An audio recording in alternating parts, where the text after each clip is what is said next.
Good morning, Life Giver Binyan! Amen. Or should I say ano ba yun? Hindi, joke lang. Wonderful rainy Sunday sa ating lahat. Basa na po ba ang lahat? Nabasa? I hope na wala pong binasa inyo. Amen, wala po. Good morning po, even sa mga kasama po natin sa online. Sige po, palakpakan po natin ang ating worship team sa lahat po ng na-bless. No, tunay po na nilid tayo ng ating worship team into a powerful and very anointed worship ngayong umaga. Ganun din po sa mga taong na-move sa powerful testimony ni Clarice, palakpakan po natin ang ating Panginoon. Amen, purihin po ang Panginoon sa kanyang pong buhay, no? Tunay po na nagbabalik po ang Panginoon sa paraan na hindi po natin inaasahan. Maybe hindi siya monetary, pero sa lahat po ng aspect, tunay po na nagbabalik po ang ating Panginoon. Amen? Sige, tayo pong lahat ay pumikit, tayo po ay manalangin, lapit tayo sa Panginoon. Panginoon, ngayong umaga, pinupuri, pinapasalamatan, niluluwalhati ka po namin. Lord, we pray that your word this morning will be powerful enough, Lord God, to transform every lives, Lord God, na kasama po namin dito, physically, and even sa mga kasama po namin sa online. Lord, naniniwala po kami, Panginoon, na ngayong umaga ay may gagawin ka pong matindi sa buhay ng bawat isa. Hayaan mo po, Panginoon, na ma-deliver ko ang pure God's word, Panginoon, ngayong umaga na to. Wala pong human words, Lord God, ang lalabas sa aking bibig, kundi puro salita mo lamang po, Panginoon. And we pray, Lord God, na ang presensya mo lang po ang umikot sa lugar na ito, wala na pong iba. We pray, O God, na mag-glorify po namin ang pangalan mo, maitaas namin ang pangalan mo sa lugar na to. Maraming salamat, Panginoon. Ito po ang aming dalangin sa pangalan ni Jesus. Amen and amen. Palakpakan po natin si Lord. Amen. Alright, so dahil ako po ang preacher, meron po akong tanong. Ayan. Who is the one who influences you the most? So sino po, or meron po bang isang bagay o isang tao na pinaka nakaka-impluensya sa'yo? Sino po yan?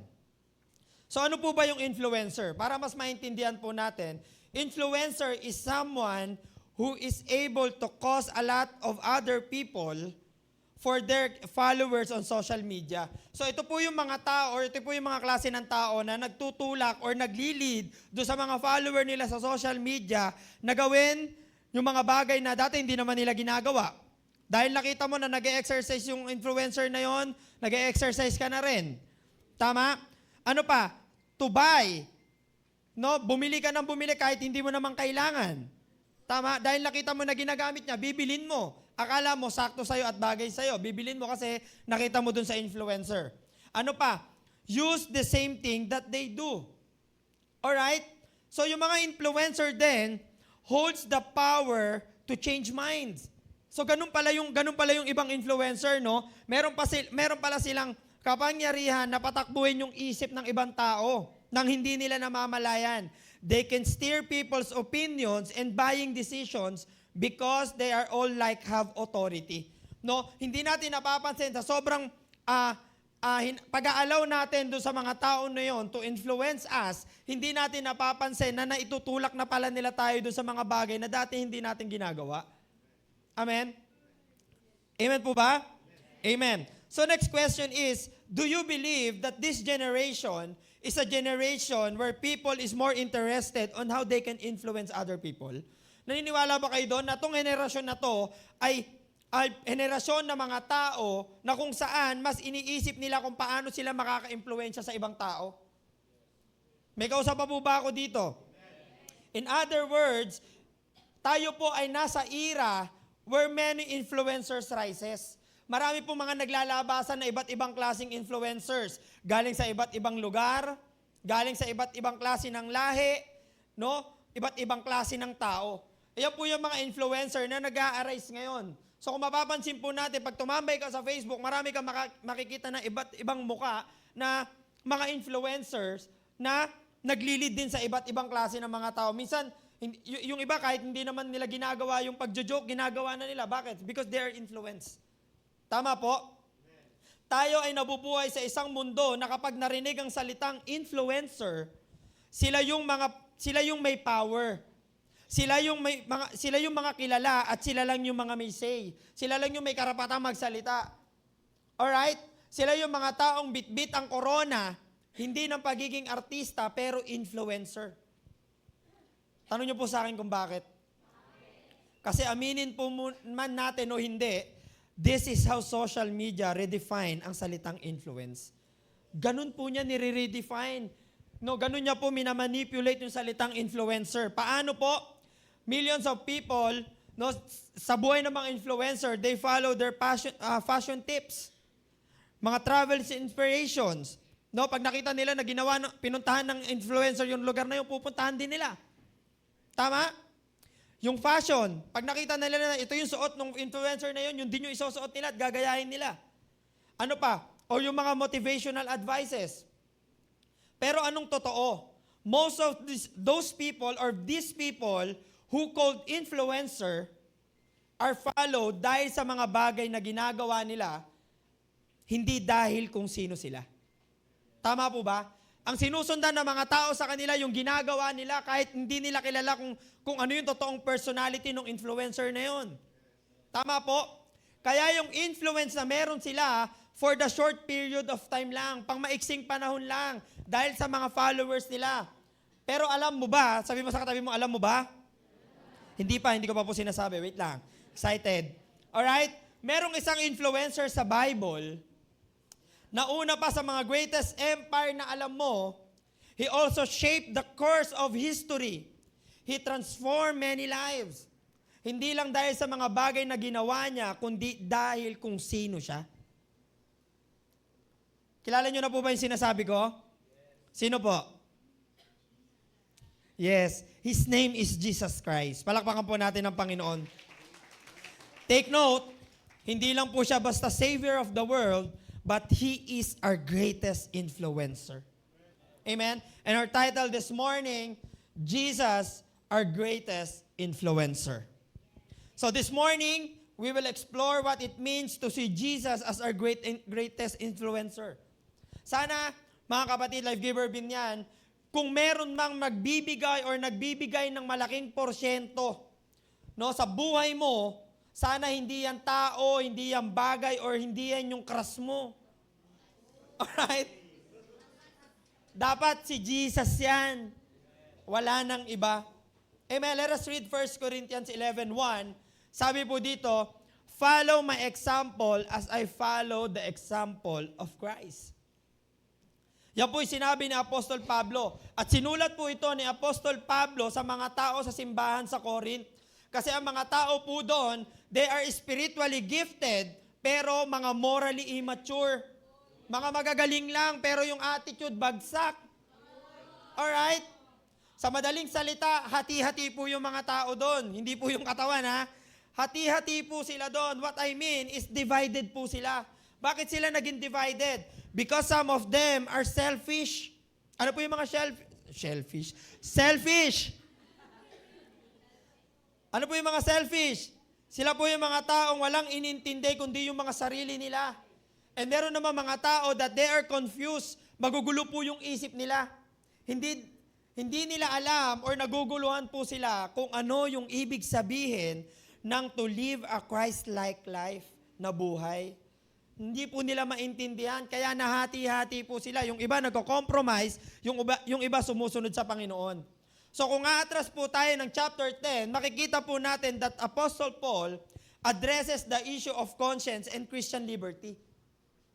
Kaya sa chapter 11, he wraps it up para i-encourage sa mga mananampalataya na ano po, na don't just imitate me for my sake. Huwag niyo akong gayahin para sa sarili kong kapakanan. Ano po sinabi niya? Imitate me only as I imitate Christ. Amen? What Paul is trying to say, mga kapatid, sa pananampalataya, in Christian living, Jesus must be the standard. Taas nga po ang kamay na nagsasabi na siya ay Kristiyano at follower ng Panginoon. Amen? And then, if you are Christian, dapat ang standard ng buhay mo ay walang iba kundi ang ating Panginoon. Dapat the most percentage ng influence na inaalaw mo sa sarili mo or sa buhay mo ay walang iba kundi ang sa Panginoon lang. Amen? So the question again is, how Jesus is our greatest influencer?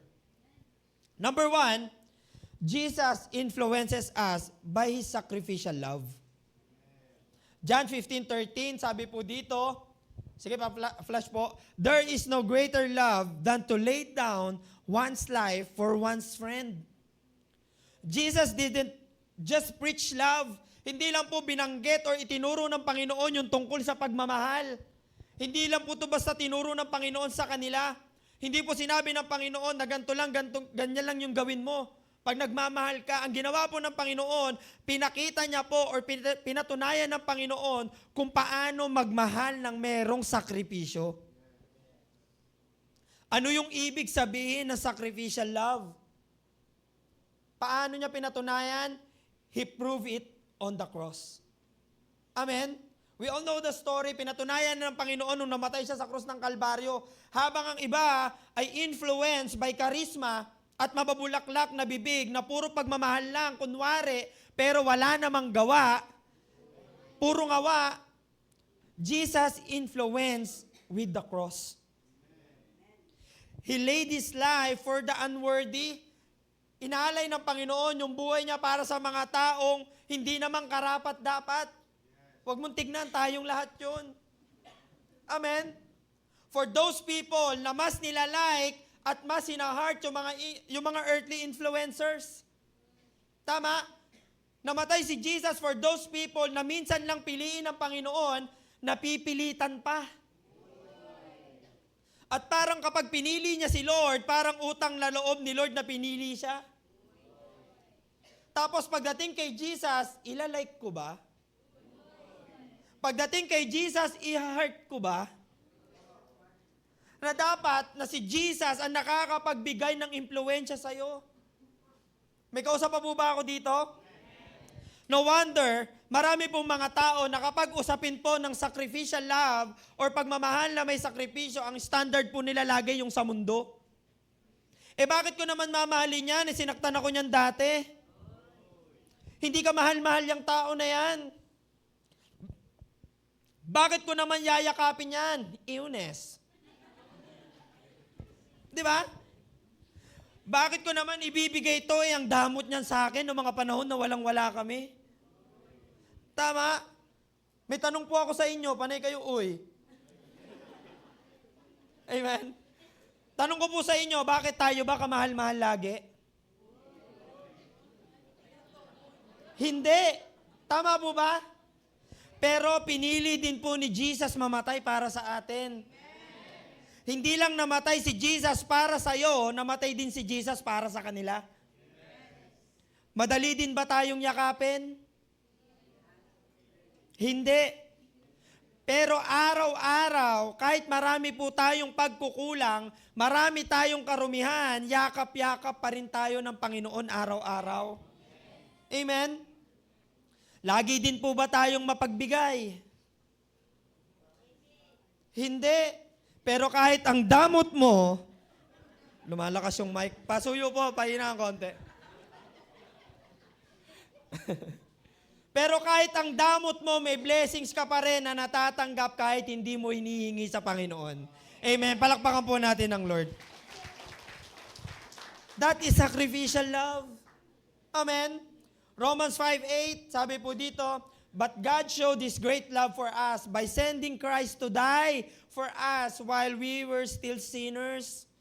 Jesus' love ay pinaramdam niya at pinakita niya sa mga taong hindi pansin ng lipunan. Sa mga panahon na nagtatampisaw ka sa kasalanan, pinili ng Lord na mamatay para sa iyo. Amen. Mga taong makasalanan na kagaya mo at kagaya ko, nung panahon nila, mga fishermen, mga tax collector, and still, sa panahon natin ngayon, gusto ko pong malaman nyo, kapag ang isang tao ay naka-experience ng matinding pagmamahal ng Panginoon, yung sacrificial love ni Lord, kaya pa rin itong magpalambot ng mga pusong kasintigas ng bato. Kaya pa rin itong mag-restore ng mga relasyon na nasira. Kaya pa rin itong magpalaya ng mga nagapos na sa kasalanan. Ganun po yung nagagawa ng sacrificial love. Hindi tinitignan yung past, hindi tinitignan yung present. Basta mahal niya yung tao, wala siyang ibang pinipili kundi mahalin yung tao na yun. Amen? Ano pong application natin? Let us influence others by imitating Christ's sacrificial love. Amen? Impluwensyahan natin yung ibang tao, i-extend natin sa kanila, ipakita natin sa kanila kung ano ba ang ibig sabihin ng sacrificial love. It doesn't matter kasi maraming pagkakataon na hindi rin tayo kamahal-mahal pero mahal tayo ng Panginoon. Hindi tayo kayakap-yakap pero niyakap tayo ng Panginoon. Amen. Maraming pagkakataon na madamot tayo pero binless tayo ni Lord. Then show to other people, influence other people. Amen. By imitating Christ, ipakita natin sa kanila what truly means ng sacrificial love. Amen? Amen? Palakpakan po natin si Lord. Tapos na po ako sa number 1. Number 2 na. Yung mga taga-Carmona. Alam niyo yan. Number 2, Jesus influences us through servant leadership. Mark 10:45, for even the Son of Man came not to be served, but to serve others, and to give His life as a ransom for many. Alam niyo po, throughout Jesus' life, kung tutuusin at kung gugustuhin po ng ating Panginoon, kaya niya naman mabuhay using His authority and power. Tama po ba? Kaya niyang mabuhay. Gamit ko yung otoridad kasi Diyos ako eh. Kaya kong gamitin yung power ko kasi Diyos ako. Kaya niya pong mabuhay ng ganon. Pero alam niyo po, pwede niyang hindi gawin yung mga bagay na ginawa niya at pwede niya din gawin yung mga bagay na gusto niyang gawin. Tama po? Tama? Pwede niya rin piliin na pagdating niya sa mundong ito, ang pipiliin niya po ay paglingkuran siya at hindi siya maglingkod. Pwede niya pong gawin yun ng ating Panginoon. But si Jesus po, pinili niyang impluwensyahan yung mga tao sa paligid niya sa pamamagitan ng humility. Pinili niya po yung pagpapakumbaba. Pinili niyang maglingkod kesa paglingkuran. Can you imagine? Pinili ni Jesus na maglingkod. Pinili niya pa ring hugasan ng paa ng mga disciples, even though alam niya na yung isa sa mga disciple na hinugasan niya yung paa, darating yung araw ay i-betray siya. Hinugasan niya pa rin yung paa kahit alam niya na mangyayari to.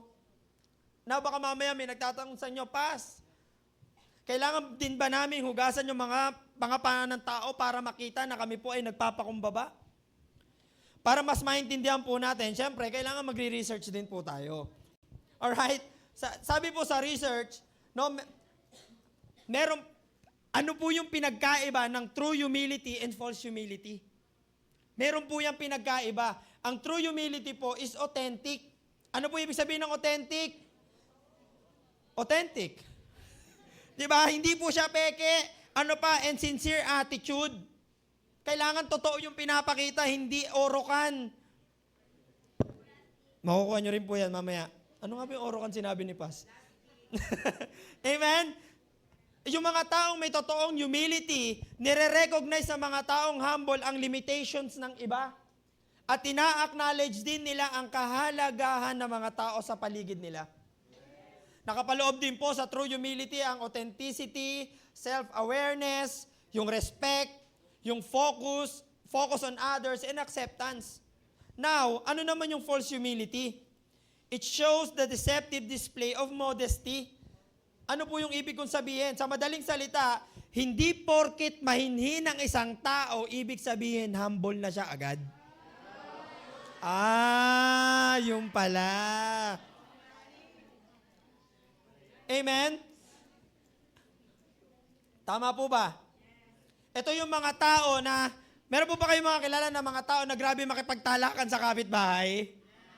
Ayan. Yung mga tao nakikipagtalakan sa kapitbahay, tapos kapag wala na siyang masabi, ito na lang yung sinasabi niya, God bless you na lang, God bless you, God bless you, God bless you. May kausap pa po ba ako dito? God bless you na lang, si Lord nang bahala sa'yo. Kasi wala na siyang masabi, wala na siyang maisagot. Amen? Alam mo, naalala ko po, let me share this short story. Naalala ko pa po, nung matagal-tagal na po to, hindi pa po ako pastor nito. Alright? Naalala ko po, galing po kami sa palengke, tumawid po kami sa pedestrian lane. Sa pedestrian lane, tumawid po kami. Tapos habang tumatawid po kami dun sa pedestrian lane, nabangga po ako ng motor. Nandun po ako sa pedestrian lane. So one time, nung nabangga po ako dun, syempre, ang first reaction ko po, nagulat po ako, tapos nagalit ako. Sabi ko po dun sa driver ng motor, nakita mo nang nasa pedestrian ako, hindi ka pa nagminor, hindi ka pa huminto. Ulitin ko po, hindi pa po ako pastor nito. Alright? Nung una nakipagtalo pa siya. Nakipagtalo pa siya sa akin. Sabi ko, gusto mo tumawag tayo ng enforcer? I have a lot of time to do this. Joke lang po, biro lang po. Ang tagal ko po pinractice no, buti na lang pumalakpak kayo. Thank you, Lord. Grabe. Thank you, Lord. Ayan. So, in short, nagtalo po kami sa gitna ng kalsada. Ulitin ko, hindi pa po ako pastor. Ang tagal po namin, nagtalo po kami doon. Pero na sinabi ko po sa kanya, na tumawag po kami ng enforcer or tumawag po kami ng tawag dito ng police. Dahil wala na po siyang masabi sa akin, sinabi niya na lang sa akin, God bless you na lang. Yung sabi niya sa akin. Siyempre, hindi pa ako pastor. Gumanti ako, galit ako eh. Sabi ko, God bless you ka din. Tapos pinalis ko na po siya. Ulitin ko, hindi pa po ako pastor nito. Alright? Ayan. Purihin ng Panginoon. Alam niyo po mga kapatid, in false humility, nakapasok po dyan ang deception, manipulative, hidden pride, na mukhang nagpapakumbaba ka lang pero sa loob mo, ang tigas-tigas ng mukha mo. Alright? Lack of genuine care. Wala kang pakialam sa nararamdaman ng ibang tao. Deflecting praise and selective listening. Bilang lang yung mga tao na pinakikinggan mo. Ay, ito lang yung gusto kong pakinggan kasi ito lang yung mas may authority sa akin. That is false humility. So nakita po ba natin, no? Naintindihan po ba natin yung pinagkaiba po ng false humility at true humility? Alright? So kailangan po natin yung matutunan. Ma-recognize po natin kung ano po yung pinagkaiba ng dalawa. Para hindi po tayo maloko na hindi porket hindi ka makabasag pinggan ay humble ka na. Amen? Nung mga panahon po nila, kapag marami kang alam sa Bible, galing ka sa lahi ni ganto, galing ka sa angkan ni ganyan, pwede mo makuha yung greatness. You know what? But Jesus redefined greatness as serving. Ang tindi po nito. Ito ang totoong greatness. You serve people and God with true humility. Alam mo yung ibig sabihin ng pagpapakumbaba.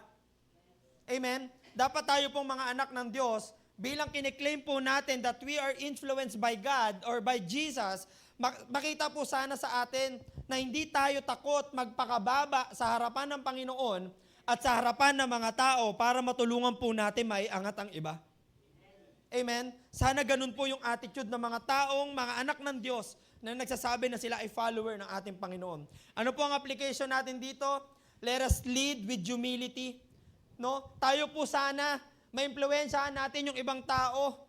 No? Kung paano maglilingkod with humility sa ating puntahanan. Sana tayo po ang gamitin ng Lord to lead our people, to lead our family.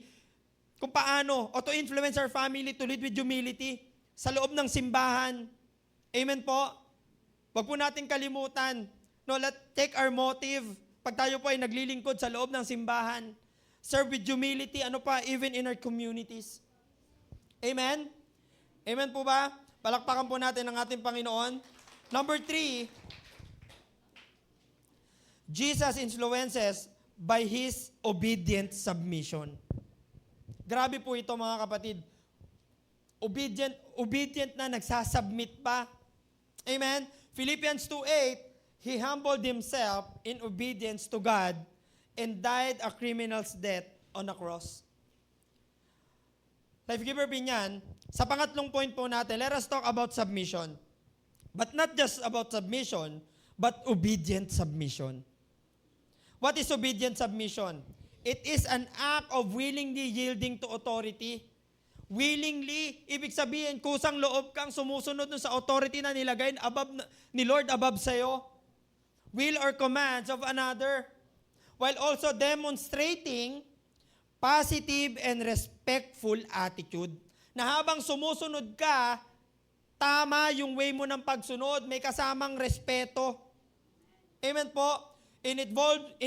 It involves not only following instruction, di ba? Hindi lang to tungkol sa pagsunod mo sa instruction na binigay sa'yo, but also doing it with a willing heart. Tungkol din ito kung paano mo sinunod yung instruction na ibinaba sa'yo. Amen? And a posture of humility and deference. Alam niyo po mga kapatid, hindi tungkol lang sa pagsunod sa mga instruction, pero tungkol ito sa paggawa. Kung gaano kalaki yung willingness mo sa pagsunod na merong pagpapakumbaba. Madali lang naman magmukhang sumusunod, tama po ba? Di ba? Sa bahay, sa mga anak dyan, kaway-kaway. Ayan, ang mga anak. Di ba? Gawin mo lang yung inuutos sa'yo ni nanay at tatay, mukha ka nang sumusunod. Tama po ba? Parang nawala bigla yung mga anak, parang lumabas No, gawin mo lang yung inuutos ni nanay, ni tatay, mukha ka nang sumusunod. Pero dahil labag sa loob mo, biglang may babagsak. Pero dahil labag sa loob mo, biglang may mababasag. Tapos kapag tinanong ka ng nanay at tatay mo, nagdadabog ka ba? Anong isasagot? Maraming anak dito. Purihin ang Panginoon. Hindi po, nabitawan lang po. Hindi po, dumulas lang po. Amen? Sa life group, pwedeng mukha lang tayong nasunod sa mga leaders natin. Na umattend ng mentoring, ng life group, ng satellite. Pero dahil minsan, gusto mo lang sumunod kahit hindi ka naman willing anong nangyayari. Diba? Nagsasalita si mentor, nagsasalita si pastor, nagsasalita si coach, nakatingin ka pero yung mata mo lusot dun sa pader. Tama ba yan? Tapos yung mata mo laban na laban. Tama po ba? Tama po ba? Amen. Tapos, kapag tinanong ka ni mentor, kasasabi lang ni mentor. Kasasabi lang. 3 segundo pa lang. Pag tinanong ka ano yung sinabi ko, hindi mo masagot. Di ba? Kasi, pinilit mo lang. Sumunod ka lang. Pero hindi ka willing. Tama po. Pero si Jesus, iba po. He submit. He obeyed the Father's will. Not because it was easy. Hindi naman talaga madali. Tama po, hindi madali yung gagawin talaga ng ating Panginoon. Even siya nahirapan. Kasi alam niya po, yung pagdadaanan niya sa kamay ng mga taong unang sinalubong siya at sinigawang Hosanna in the highest, pagkatapos naman ay isisigaw ang pangalan niya na kasunod na salitang, ipako siya sa krus. Madali po ba yon? Alam ni Lord na ganun yung mangyayari. Alam ni Lord na mahihirapan siya. Hindi po yung madali. Kaya ano pong sinabi ng ating Panginoon sa Diyos Ama? Basahin po natin Matthew 26:39. He went on a little farther and bowed with his face to the ground, praying. Si Jesus nagpe-pray Huwag mo tignan, nagpe-pray din yan. Pagkakain. Praying. Sabi ni Jesus, my Father, if it is possible, let this cup of suffering be taken away from me. Lord, kung posible po, yung saro ng paghihirap, pwede po bang alisin na? Yet, sabi ng Panginoon, napakaganda po ng kasunod. Sabi ng Lord, yet, I want your will to be done. Not mine. Lord, kung ano po yung kalooban mo, siya po ang mangyari. Kung tutuusin po mga kapatid, pwede siyang umayaw. Pwede siyang hindi sumunod. Yet, pinili ng ating Panginoon na sundin ng Diyos Ama. Because Jesus Himself know it was necessary. Alam ng ating Panginoon, abot ng kaunawaan ng Panginoon, alam niya, alam ng Lord na kailangan niya itong gawin. Because His obedience will save the world and change the eternity. Alam ni Lord na kapag ginawa ko to, magkakaroon ng salvation sa sanlibutan. Kapag ginawa ko to, the world will change. Amen? Na ini-enjoy mo at ini-enjoy natin ngayon, tapos tayo hirap na hirap tayong sumunod. Amen po ba? Take note mga kapatid, ginawa po ito ng Panginoon willingly. Hindi po siya napilitan. Kaya sabi niya po dun sa last part po ng verse, yet I want your will be done. Not mine. Sana po mga kapatid, ganyan tayo. Kapag sinabi natin kay Lord, alam mo yun, nagpe-pray ka ng isang bagay, na Lord, ito po yung panalangin ko. Tapos pag mag-e-enda yung prayer mo, sasabihin mo na, Lord, may your will be done. Amen? Diba, ganun yung panalangin natin. Sana, yung will talaga ni Lord, yung magiging katapusan ng prayer mo, hindi yung will mo pa din. Amen? Kung hindi will ni Lord, yung susundin mo, then wag ka na mag-pray ng let your will be done. Ang sakit. Amen po ba mga kapatid? Tama na po yung pagpe-pray na let your will be done. Pero hindi mo naman hinaayaan ng will ni Lord ang masunod. You know what?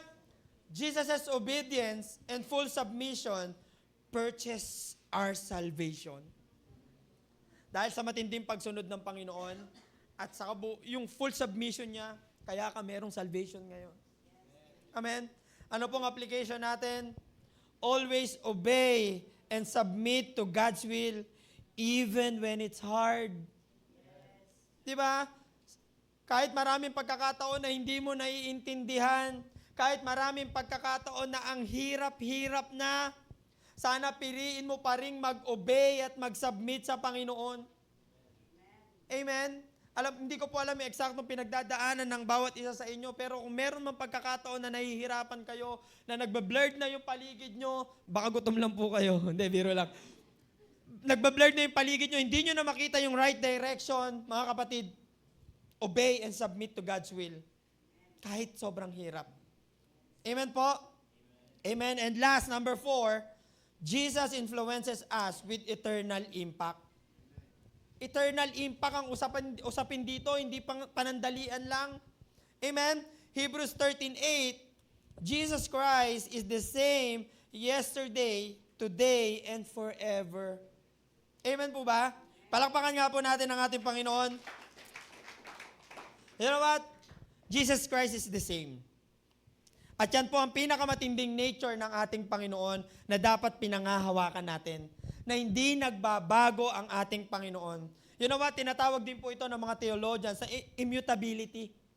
Ibig sabihin po, the state or quality of being unchangeable. Hindi nagbabago o unalterable, hindi napapalitan. Jesus Himself never changes. Kahit lumipas po ang maraming taon, maraming dekada or millennial, hindi po siya nagbabago. Ikaw lang ang nagbabago. Amen? Mga kapatid, tayo lang po madalas ang magulo. Tayo lang po madalas ang pabago-bago, pero si Jesus never po siyang nagbago. Kaya minsan, ang i-check po natin yung sarili natin na nagbago nga ba si Lord o baka mamaya tayo talaga yung totoong nagbago. Amen? Kasi the Bible stated that He is the same yesterday, today, and forever. At dapat ito po ang standard ng bawat Kristiyano. Na meron tayong Panginoon na hindi nagbabago kahit magbago man ang lahat ng mga bagay sa mundo, mga pangyayari at kahit yung mga tao sa paligid mo. Dati ganyan lang yan, ngayon ganyan na siya. Nagbabago sila. Di ba? Pero si Lord hindi nagbabago. Amen po ba? The nature of Jesus, it is revealed in the Bible, is the same nature of Jesus that should influence your whole life. Kung sino yung Jesus na binabasa mo sa Bible, taas na kami nagbabasa ng Bible, syempre nasa church, sa taas yan, hindi na ako titingin. Di ba? Yung nababasa nyo po na Jesus sa Bible, siya din po yung Jesus na meron tayo ngayon. And I pray that same Jesus dapat na nag-i-impluwensya sa buong buhay mo. Amen? Kaya nga, dahil hindi po nagbabago ang Panginoon, nung time po nila, His teachings outlasted Rome. His love transcends borders, and His kingdom is eternal. Dahil eternal impact po ang impluwensya ng ating Panginoon, we can see or we can read in the Bible, even in the history, mababasa po natin that even kings bow down to Him. Amen? Demons tremble pag naririnig ang pangalan ng Panginoon. And our history change. At dahil nga eternal ang impact ng influence ng ating Panginoon, even sa panahon natin ngayon, Jesus still transform lives. Amen? Hanggang ngayon, patuloy ang pagbabago ng Panginoon ng mga buhay.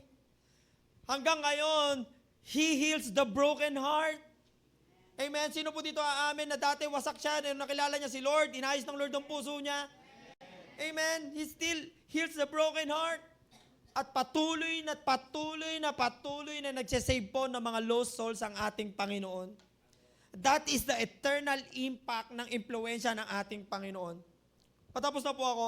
Ano po ang application natin? Let us influence others by having eternal foundation and not temporary platforms. Tulungan natin yung iba. Tulungan natin yung iba, yung mga kapwa natin, tulungan natin sila na ma-elite, ma-impluwensyahan natin, na dapat ito yung ginagawa mo, kailangan yung way of living mo dito merong eternal impact. Hindi lang pa sa pangkasalukuyan. Amen po. Jesus' influence was not for a season. It is for a lifetime. Hindi po siya katulad ng mga kilala nating vloggers or influencers na kailangan ng likes, kailangan ng maraming shares, or kailangan ng mga hashtags. What Jesus need to influence others, ano po yung kinailangan ng Panginoon para ma-impluwensyahan niya yung iba? He needed a cross. Kailangan po ng Panginoon na bitbitin niya yung cross. Kailangan mapako siya sa krus ng Kalbaryo. He needed an empty tomb and a surrendered heart. Alam niyo po mga kapatid, si Jesus, tumatak siya ng matindi. Binago ang mundo kasama ang 12 disciples niya. And this day, at this very moment, gusto pa rin ng Panginoon na magtuloy-tuloy yung influence. Gusto ng Lord na magtuloy-tuloy yung impluwensya niya sa mundong ito. Sino ang gagamitin niya? Ikaw. Gusto ni Lord magtuloy-tuloy yung transform lives, healing broken heart, and save souls sa pamamagitan mo. Ikaw ang gagamitin ng Panginoon. Maybe sa mahabang panahon, you are being influenced by wrong people. Mga maling tao na dumidikit sa'yo na hindi mo namamalayan, na-impluwensyahan na pala yung buhay mo, na-impluwensyahan na pala yung pagkatao mo. But this time, pwede ba mas piliin naman sana natin na mangibabaw sa buhay natin yung impluwensya ng Panginoon kaysa sa impluwensya ng ibang tao? It is your time to be influenced by Jesus and to influence other people as well. Ulitin ko, gagamitin ka ng Panginoon sa buhay ng ibang tao. May invite everyone to stand up. Tayo po tayong lahat. And let us close our eyes.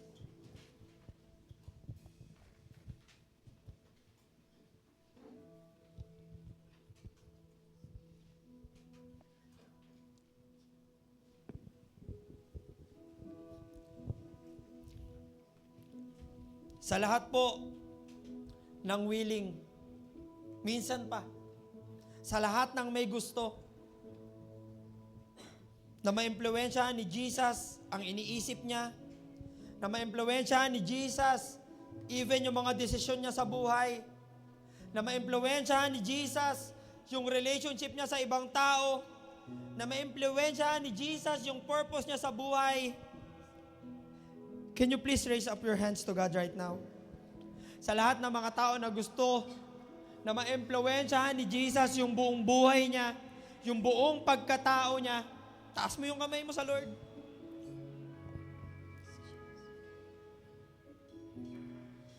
And this is the day, ito yung araw na magde-decide ka.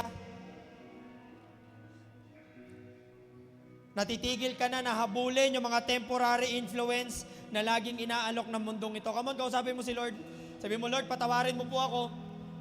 Kung maraming pagkakataon na hinabol ko ng hinabol yung mga temporary influence na inaalok ng mundong ito. Come on, you ask forgiveness to God right now.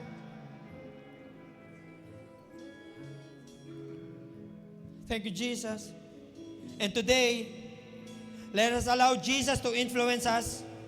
Hayaan mo na ma-impluwensyahan ka ng todo ng Panginoon. Because He is the one who changes many lives. Siya lang ang may kakayahan na magbago ng buhay. Siya lang ang may kakayahan na mag-ayos ng mga wasak na puso. Siya lang ang may kakayahan na mag-ayos ng sirang relationship. Siya lang ang may kakayahan na magligtas ng buhay. At mararanasan nyo ng mga tao sa paligid mo kung iaalaw mo yung sarili mo ngayon na maimpluwensyahan ka din ng Panginoon. If you are willing to be used by God right now, Sa mga taong pinapakita sa iyo ng Panginoon. Come on. You give out your heart to God right now. Lord, ito po yung buhay ko. Lord, ito yung puso ko. Ito yung buong buhay ko, yung buong pagkatao ko, Panginoon. Inaalaw po kita na maimpluwensyahan mo ako, Panginoon, para magamit ako sa buhay ng ibang tao. Come on! Come on, life giver! Come on! My Jesus, my Lord, you're the love of my life. Wherever you go, wanna be by your side. And no longer I, but Christ. Ang kailangan mo lang umamin. Sabi mo, Lord, yes, ako po yun. Ako po yung tao na nadala po ako ng temporary influence sa mundong ito. Sa mahabang panahon, sunod po ako ng sunod sa mga trending. Kaysa sumunod po ako sa iyo. Sa mahabang panahon, Panginoon, sinusunod ko po yung mga desire ng puso ko. Pero this time, Lord, this time, sinusuko ko po ulit ang buhay ko sa iyo, Panginoon. Impluwensyahan mo po ulit ako, Lord. And today is the day you surrender your life again to Jesus. You're the love of my life. Wherever you go, wanna be by your Kung ikaw yung isang tao na nai-impluwensyahan ng culture kesa ng relationship kay Jesus, come on, kausapin mo si Lord. Wasakin natin yung culture ngayon. Punuin natin ang relationship. Relationship kay Jesus. in this race that I run. No longer my ways, let your will be done. Make me a servant, my heart's ever true. Leading to the cross I follow. Life giver pinyan. Maybe dahil sa mahabang panahon, na-sway tayo, na-disalign tayo sa mga gusto at plano ng Panginoon just because inaalaw natin or mahabang panahon, inalaw natin yung mga maling impluensya sa buhay natin. This time, at this very moment, let Jesus realign you today. Hayaan mo si Jesus na realign ka niya ulit.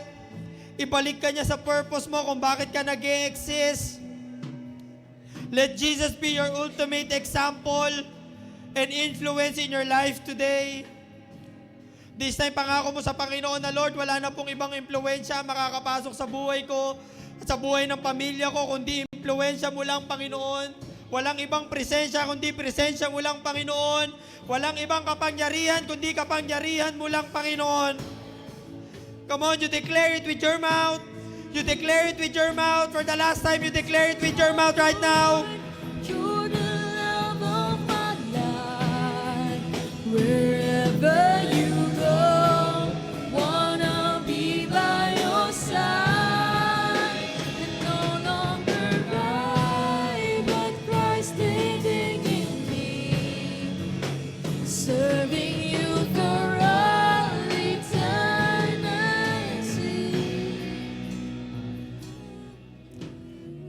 Mga kapatid, today, once again, let Jesus influence your life. And starting today, again, let Jesus change your story.